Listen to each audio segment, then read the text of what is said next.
Bapak Ibu, kita lanjutkan materi tentang data penelitian pada subbab yang ketiga, yaitu skala pengukuran. Desain skala adalah suatu instrumen untuk membedakan setiap data individu dari variabel yang diamati dalam satu penelitian. Nah, jadi skala ini dibutuhkan untuk membedakan bagaimana tanggapan antar individu terhadap satu hal, ya. Nah, kita lihat penjelasan berikutnya. Skala merupakan angka yang diaplikasikan untuk memudahkan pengukuran dan pengolahan data, ya. Kemudian desain skala perlu dilakukan jika penelitian merupakan riset kuantitatif. Jadi apabila penelitian yang kita lakukan merupakan riset kualitatif, tidak diperlukan membuat desain skala. Pemberian kode pada data yang terkumpul cocok dilakukan untuk data yang dikumpulkan melalui kuesioner, yang kebanyakan berisi pertanyaan tertutup. Desain skala sangat dibutuhkan apabila pengumpulan data kita menggunakan kuesioner dan kuesioner yang kita gunakan adalah menggunakan kuesioner tertutup.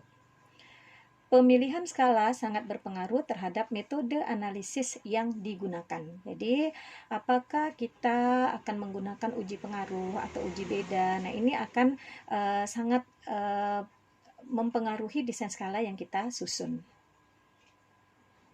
Pembagian skala ada 4, yaitu skala nominal, skala ordinal, skala interval, dan skala rasio.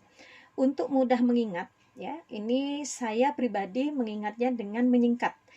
NOIR, N-nya nominal, O-nya ordinal, I-nya interval, dan R-nya rasio. Kita lihat keempat skala ini dibedakan berdasarkan 4 hal. Yang pertama, fungsinya sebagai label, lambang, atau simbol. Yang kedua, dalam hal menunjukkan urutan atau tidak. Yang ketiga, dalam hal menunjukkan jarak atau tidak. Yang keempat, menunjukkan nilai nol yang mutlak, absolut, atau tidak. Kita mulai satu persatu dari skala nominal.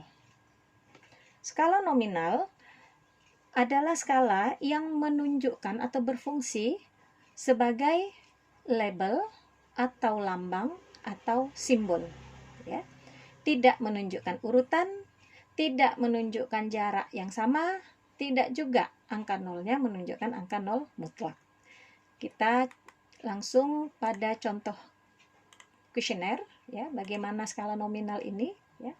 Bapak Ibu dapat lihat di sini, ini contoh kuesioner penelitian saya di tahun 2019 kemarin, ya, tentang perilaku berbelanja di Alfamart, Indomaret, dan retail lokal non waralaba, ya.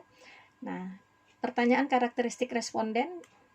Nah, ini contohnya, ya.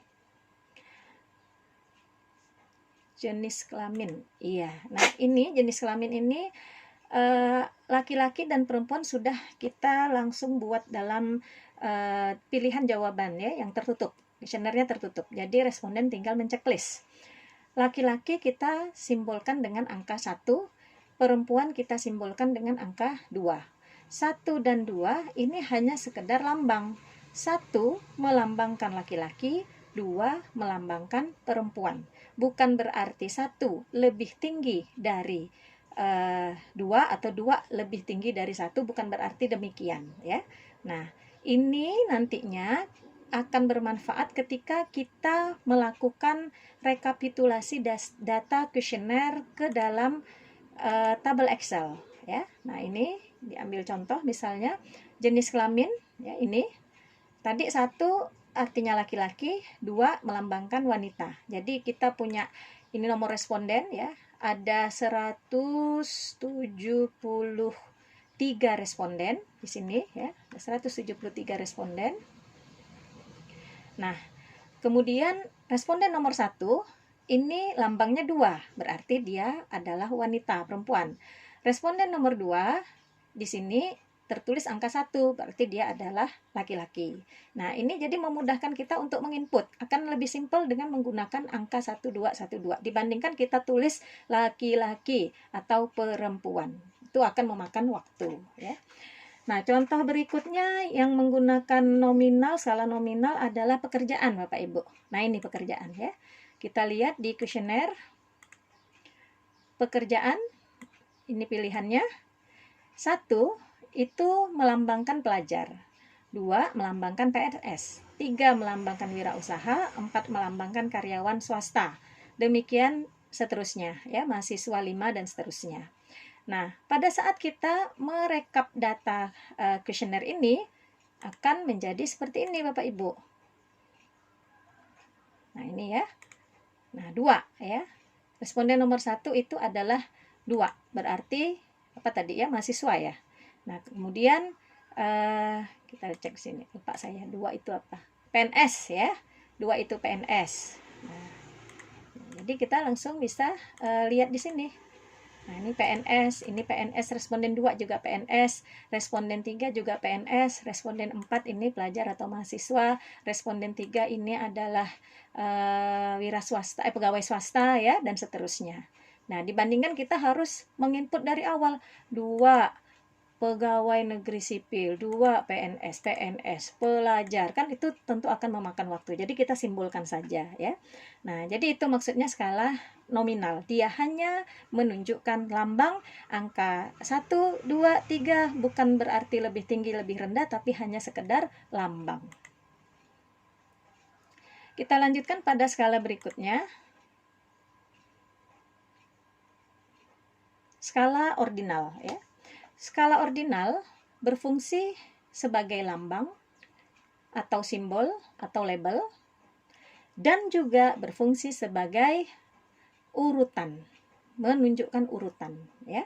Nah, jadi menunjukkan urutan, kalau yang tadi nominal tidak menunjukkan urutan. Jadi kalau yang ordinal dia menunjukkan lambang dan juga menunjukkan urutan. Kita langsung lihat contoh pada kuesioner yang menggunakan skala ordinal ya. Kita lihat. Nah, ini Bapak Ibu ya. Usia ya. Jadi usia ini kita beri pilihan jawaban responden ya, supaya lebih mudah untuk input datanya ya. Angka 1 kita simbolkan di sini ya. Itu artinya responden ini kurang dari 21 tahun. Angka 2 itu artinya responden memiliki usia 21 hingga 30 tahun. Angka 3 itu berarti responden memiliki usia 31 hingga 40 tahun ya. Nah, 4, 5 seterusnya ya. Nah, 1, 2, 3, 4, 5 menunjukkan lambang dan juga menunjukkan urutan atau peringkat. 1 lebih rendah dari 2. Artinya yang usianya kurang dari 21 tahun itu usianya lebih muda dibandingkan yang usianya 21 hingga 30 tahun.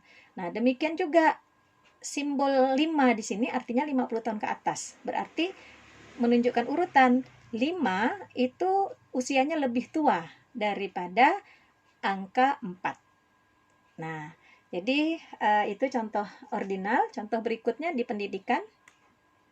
Nah, ini juga ordinal.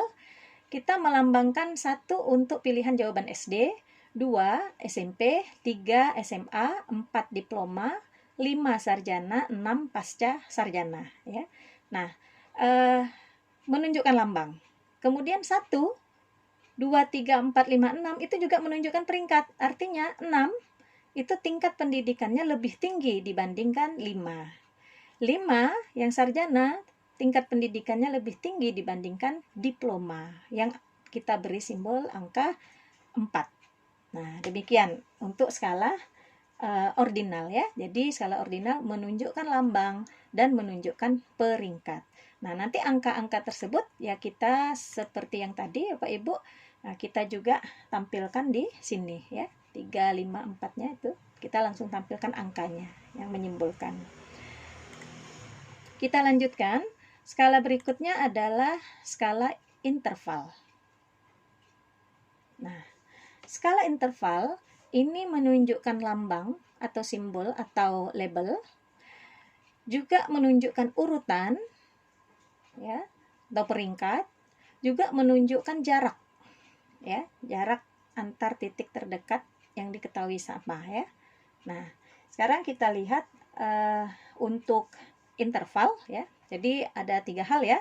Dia menunjukkan lambang, dia menunjukkan urutan, juga menunjukkan jarak antar titik yang sama. Kita ambil contoh di kuesioner.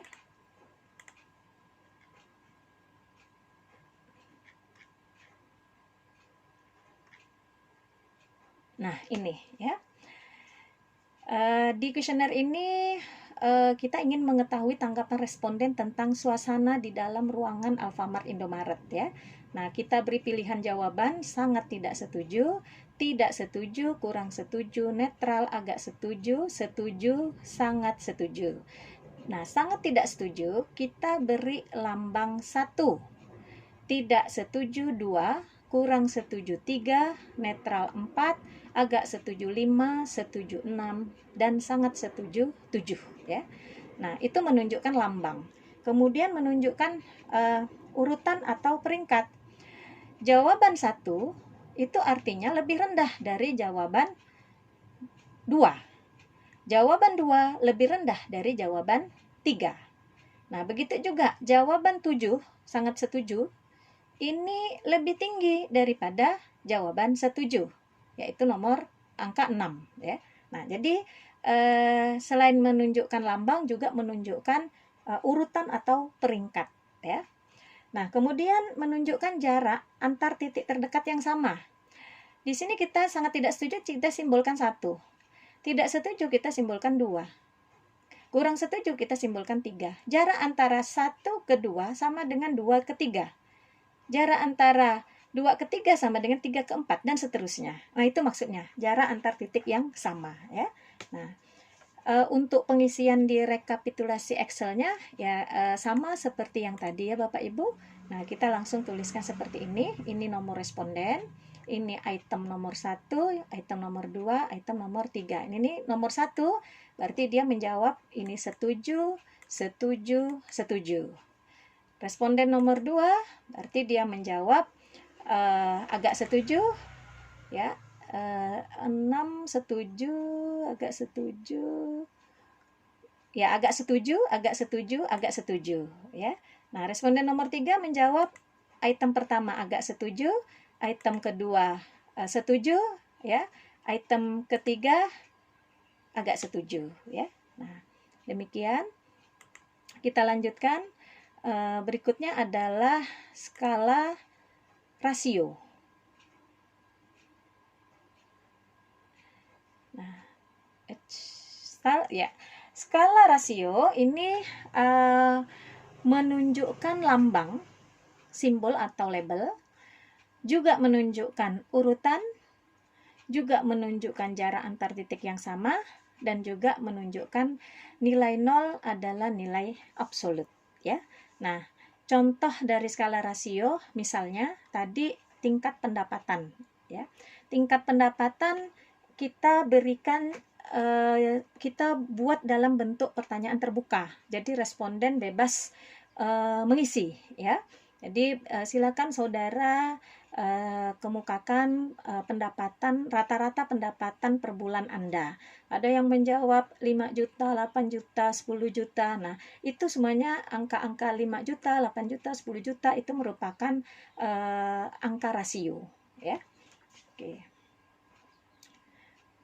Kita lanjutkan Bapak Ibu. Ketika kita menggunakan kuesioner ya, ada beberapa pilihan skala yang bisa kita gunakan. Kita mengenal ada istilah skala Likert, skala semantik diferensial, skala Gatman, dan skala Staple ya. Kita lihat yang pertama untuk skala Likert. Dikembangkan oleh Rensis Likert, biasanya memiliki 5 atau 7 kategori, mulai dari sangat setuju sampai dengan sangat tidak setuju, atau dari sangat baik hingga sangat buruk ya.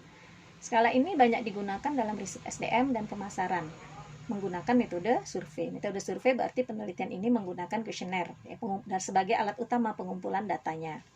Jadi untuk mengukur, misalnya untuk mengukur sikap, persepsi, tingkat kepuasan, dan mengukur perasaan.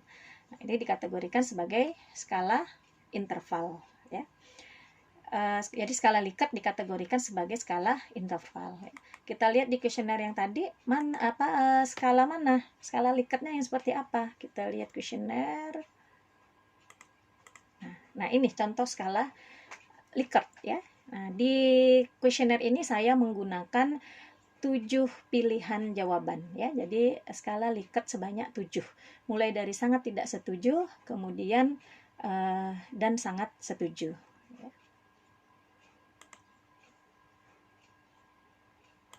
Kita lanjutkan. Yang berikutnya adalah, nah ini contohnya ya, seperti tadi. Nah, jadi bisa kita buat dalam bentuk tabel, bisa juga dalam bentuk narasi kalimat. Baik, yang kedua adalah skala semantik diferensial. Semantik diferensial memiliki dua kutub saling berlawanan atau bertolak belakang. Responden diminta memberikan penilaian di antara dua kutub tersebut. Ya. Di antara kutub yang satu dengan yang lain terdapat beberapa skala, berkisar dari 5 hingga 7. Ya. Nah, ini contohnya. Ya. Jadi, terdapat dua kutub positif dan kutub negatif. Jadi, kalau pilihan di kiri tidak efektif, maka yang paling kanannya kita sebut efektif. Selalu yang berlawanan, tidak memuaskan, kemudian di ujung kanannya memuaskan. Dimulai tidak tepat waktu pada ujung kiri negatif, maka di ujung kanannya pernyataannya positif, dimulai tepat waktu ya. Nah, kemudian pilihan jawaban ini ya, itu silakan Anda mau menggunakan 7, 9, 10 juga tidak masalah ya. Nah, untuk skala Gatman ya, pengukuran pada skala ini menggunakan jawaban yang tegas. Ya, tidak. Nah, benar, salah. Pernah, tidak pernah. Positif, negatif. Setuju, tidak setuju. Dan lain-lain. Ya. Data yang diperoleh dapat berupa data interval atau dikotomi, dua alternatif saja. Nah, penelitian menggunakan skala Gatman dilakukan bila ingin mendapat jawaban yang tegas terhadap suatu permasalahan yang ditanyakan. Jadi jawaban dapat dibuat skor tertinggi 1 dan terendah 0. Ya, contohnya seperti ini. Iya, ya. Bagaimana? Apakah kepuasan Anda terhadap gaji yang diterima? Ya, puas, tidak puas. Kepuasan terhadap lingkungan kerja, puas, tidak puas. Kita lihat di kuesioner tadi ya. Selain menggunakan skala Likert, juga menggunakan skala Gatman ya. Pada ini, pertanyaan nomor 7. Kemukakan alasan Anda berbelanja di Alfamart Indomaret ya. Nah, ini ya, tidak.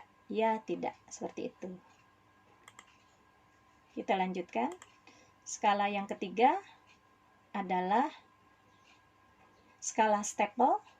Dikembangkan oleh Jan Staple, hampir menyerupai skala semantik diferensial. Tapi yang membedakannya adalah ini, menggunakan kategori diberi nilai positif dan negatif. Misalnya dari -5 sampai +5 ya. Nah, ini penskalaannya ya. Jadi contohnya seperti ini. Jadi dia menggunakan angka positif dan negatif. Di contoh pengolahan data kuesioner yang saya tunjukkan tadi, saya tidak menggunakan staple ya, sehingga tidak ada angka negatifnya. Nah, kalau staple kita berarti membuat angka skornya itu ada +5, +4 hingga ke -5 ya. Nah, demikian yang bisa disampaikan tentang skala pengukuran data yang merupakan bagian akhir penjelasan mengenai data penelitian. Terima kasih perhatiannya, semoga apa yang disampaikan bisa bermanfaat. Assalamualaikum warahmatullahi wabarakatuh.